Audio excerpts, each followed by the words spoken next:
Wasit Randy pun bersiap untuk meniup peluit dimulainya babak pertama di pertandingan kedua sore hari ini.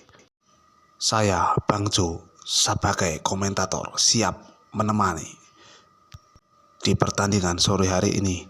20 kali 2 menit. Prit. Itulah sinyal kick off babak pertama dimulai. Yosi mengambil kick off.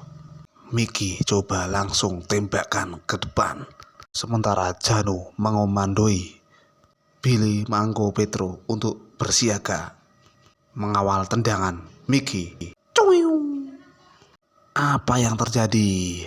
Bola gagal diantisipasi oleh bek Petro dan gagal ditangkap oleh Oke. Luar biasa, Miki menggunakan teknik tendangan gedang spektakuler. 1-0 untuk RT4.